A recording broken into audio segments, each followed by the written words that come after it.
Now, mitral stenosis, well, you're having an issue in which the orifice between the mitral valve or between the left atrium and the left ventricle has become narrowed. Major cause, well, rheumatic heart disease yet once again. So let's just collectively think about this one more time. If it is a patient, a child, perhaps who had pharyngitis and wasn't properly treated for the streptococcal infection, 2 to 4 weeks later ended up developing issues within, the heart, and you would call that rheumatic heart disease. But one thing that I want to get away from so that you understand the big picture of rheumatic heart disease, is it only the endocardium that will be affected, rheumatic heart disease? The operative word here is heart. Granted, if you are talking about damage to the valves, then what part of the heart are you in? Meaning to say, in terms of positioning, you're in the endocardium, so therefore the endocarditis would then give rise to the valvular heart problems, wouldn't it, in rheumatic heart disease? But then, could you have issues with the myocardium, myocarditis? Of course you could. But that wouldn't lead into valvular heart disease, but that would be myocarditis. Still part of the heart. And then please don't forget, you can have rheumatic heart disease in which you could have pericarditis, correct? So these are things that when you talk about rheumatic fever as a whole, and you're thinking about rheumatic heart disease as being a component of what's known as your Major Jones criteria, do you remember that? One of them is pancarditis.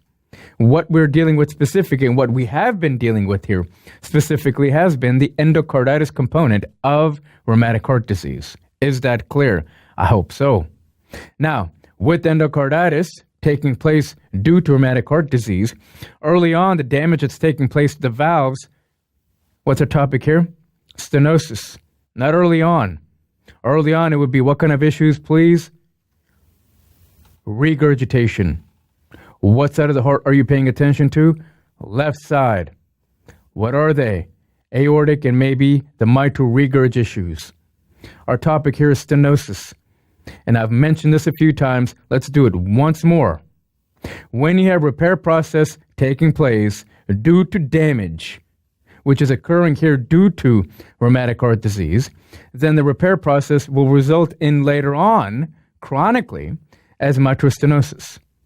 So, Dr. Raj, you're telling me in rheumatic heart disease that there could potentially be 4 different valvular heart diseases? That's exactly what I'm telling you. 2 of those will be early with regurgitation. 2 of those will be later on, chronically with stenosis. Right now, we're dealing with mitral stenosis. Let's continue. Now, the pathophys, as the valve area gets smaller, orifice, where is there going to be more work? The left atrium. As you increase the pressure and such in the left atrium, then please understand, how would you measure this clinically? PCWP, pulmonary wedge capillary pressure, right? PWCP. And that would be a Swan-Ganz catheter in which once you get it wedged in your pulmonary blood vessels, you're going to be measuring the pressure where? Downstream, right? And so therefore, can you expect your left atrial pressure to be increased? Oh my goodness.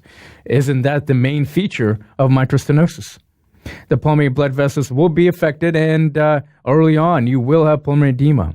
That is not a good thing.